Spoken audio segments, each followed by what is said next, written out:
Que te den por Sintli, Capula. No, pero es que una cosa es Sintli y otra cosa es Sintli. Ah, que te den por culo, pues.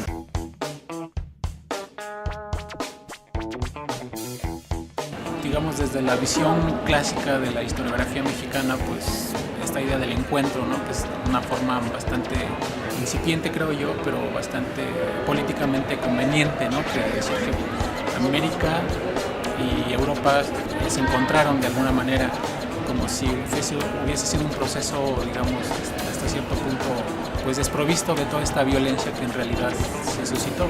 Pues más bien se trató de una, pues si no decir invasión, al menos sí de un proceso de desplazamiento, al menos político, militar y en muchas esferas también de los europeos en América. Entonces, ¿cuál fue la pregunta inicial?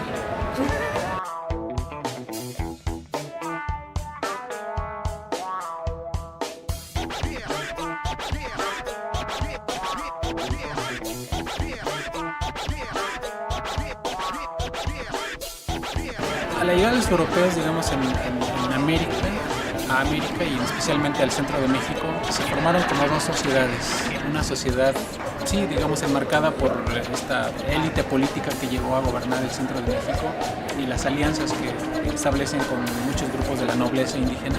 Esta sociedad que políticamente es dominante, que pues tiene varios proyectos, sobre todo de explotación de los recursos mineros, por ejemplo, y por otra parte pues está el grueso de la población indígena. Digamos que en ese sentido hay dos Méxicos, dos poblaciones totalmente distintas en tanto interés, en tanto configuración, en tanto a lengua, que incluso algunos autores plantean que durante mucho tiempo la interacción entre estas dos sociedades va a ser bastante precaria. Se va a hablar de dos tradiciones distintas y de un espacio de diálogo que en realidad no existe.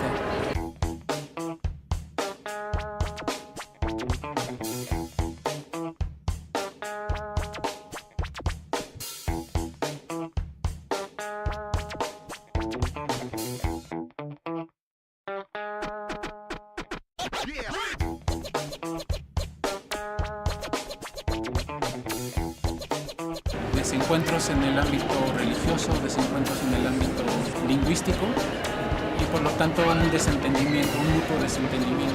Por una parte los europeos van a terminar haciendo una imagen de un indio real, un indio cristianizado, y por otra parte los indios desconociendo totalmente las dinámicas propias de la colonia, entre ellos pues desde luego el castellano y la religión católica. Entonces se van a conformar dos sociedades totalmente, digamos, en contraposición, y un espacio en donde lo que sucede en realidad es un proceso de desencuentros, de desentendimiento mutuo.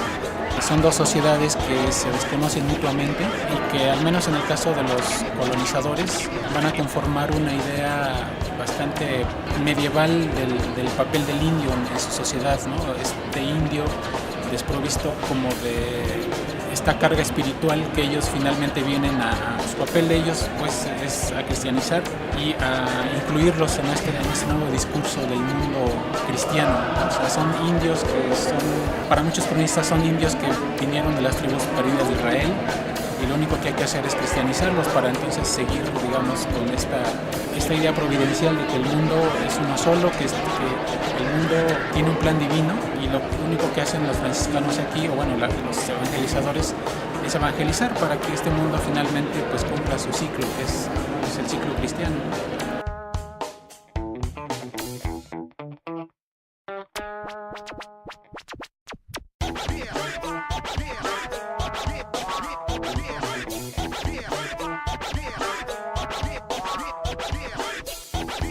Aquí sí podemos hablar ahora sí de un contacto lingüístico, porque finalmente los procesos en el ámbito lingüístico se pueden analizar con esta idea de contacto, en tanto que la población en general fue progresivamente siendo bilingüe.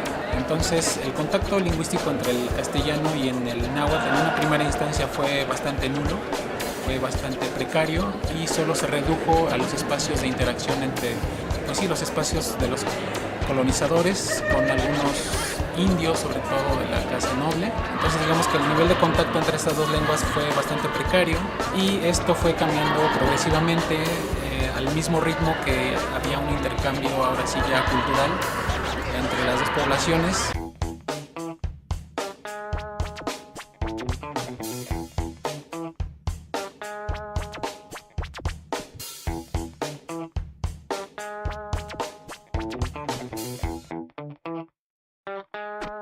Cuando se empezaron a dar las poblaciones ya mayoritariamente bilingües, pues podríamos hablar de un contacto un poco más profundo, y esto no se dio hasta finales del siglo XVIII. O sea, durante toda la época colonial el contacto entre las dos lenguas va a ser bastante precario en la generalidad, aunque en algunos espacios sí va a ser bastante fuerte, sobre todo en los espacios de poder, en la cual los españoles progresivamente despiertan un interés por las lenguas, no por el interés propio que suscita una lengua y una cultura, sino por el interés de ocupar la lengua para colonizar y para administrar mejor. Y en esos ámbitos es donde se va a configurar una nueva idea sobre la lengua, al cual tiempo después va a ser llamado como náhuatl clásico, al cual pues hay una idea bastante clásica pues de un náhuatl puro, de un náhuatl más apegado a un lenguaje incluso hasta teológico.